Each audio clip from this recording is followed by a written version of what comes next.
Hi, welcome to Human Growth and Development. My name is Sarah Stevens. I'm the adjunct for this group under our lead instructor, Dr. Lyons. So I'm your first point of contact. If you have any questions, concerns, anything you need, please reach out to me. That's what I'm here for.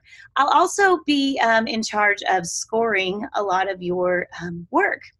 And so I wanted to give you a few pointers as we proceed through the course that might help you make sure you get the most out of this course and get the best grade that you can possibly get, because I know that's important to a lot of you. One of the first things is, did the candidate follow the directions precisely? So there are exact instructions and you need to follow those.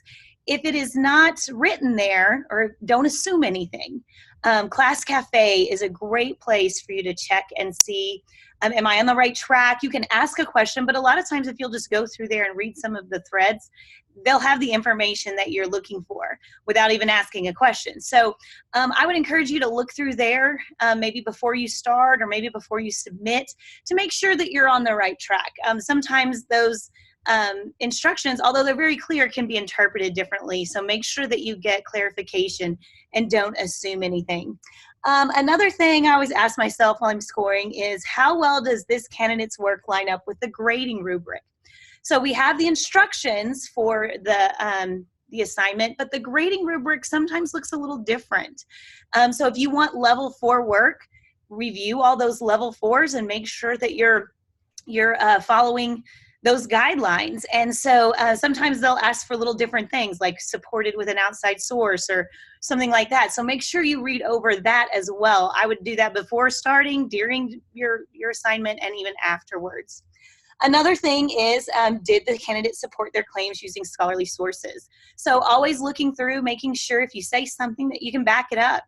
And the required readings that we have and some of the additional resources that you can look at are great places to cite from, to make sure that you're, to show that you read them and understand and know how to apply what you learned through reading those course assignments or those course readings. And the last thing is, did this candidate use proper APA formatting and demonstrate graduate level writing? This little book right here, if you haven't gotten it, you need to get it. A lot of students try to, skip out on this extra cost and just, use the internet or something. That's probably not going to work. There are some very specific things in here that you need to look at. And so this is always counts for a portion of your grade. And if you don't want any of those little points missed, making sure that you follow that, the APA formatting is really, really important. And it's simple. It's a simple way to gain points. So just following those, I mean, we're not hard on it. It's not in when I'm scoring up a paper, I'm not trying to find something wrong, but I have to match it up to the assignment directions, the rubric, and the APA formatting. So if you do those things, then you should do very well in this class. Make sure you're paying attention to due dates.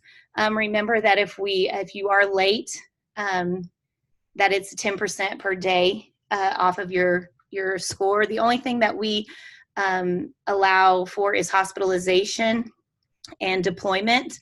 So those are the two main things. If there's something else, please reach out to me, because I can talk to our lead instructor and we can figure something out. But make sure you're watching those deadlines really close, especially with, I know a lot of you are probably working and doing this as well. So really watching those course deadlines.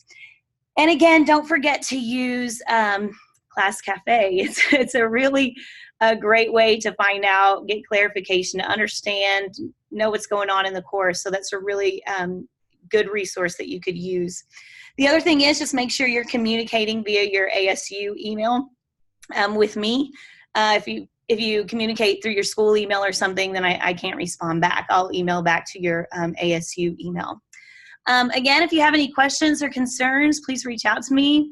I look forward to working with you these next 8 weeks. Thanks.